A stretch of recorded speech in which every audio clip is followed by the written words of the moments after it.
blue đồ mà sa Giêsu lỡ nó vì sao chia khổ bố plei đó ta vì lo tu lo yo yêu su nhà nơi yo này nơi đó ta mẹ xa lỡ yêu go nơi ta ya đồ ở bố tạm lưu đồ mà sa Giêsu lỡ nó vì sao chia khổ yêu hoa này đi mù khổ phò cơ bự cơ pro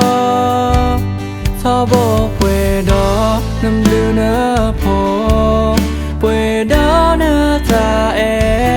là họ khổ khờ ta đi ý khu tơ mà cứ hết sợ kê na ta ta ô đó ya nó tơ mi Giêsu ya cơ sa ô thế ta mi yên đó ở lời ta su na đi nơi là cơ bỏ cơ ô la qua ga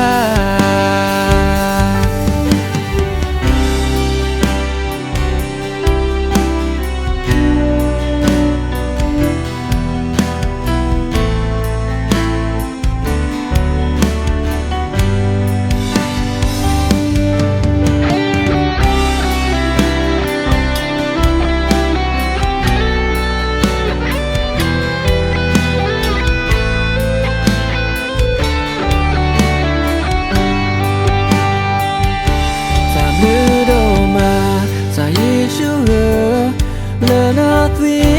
sao chia khổ bố plei đó ta vì lo tu lo yo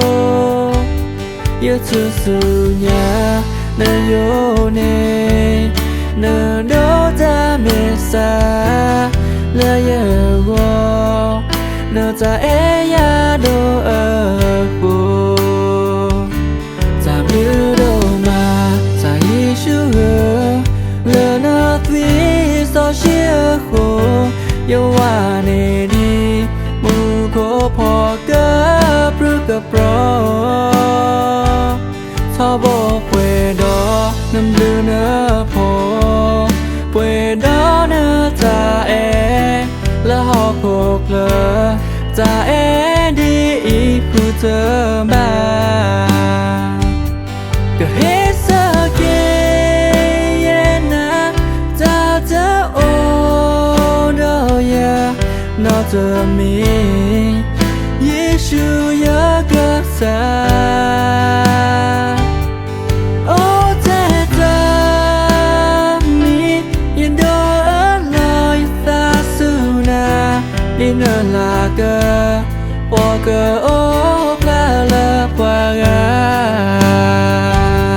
cứ hết sợ kê na ta ta ô đó ya nó tơ mi Giêsu ya cơ sa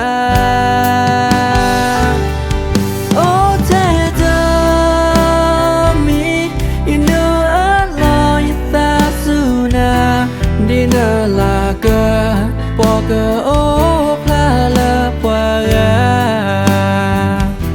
đi nơi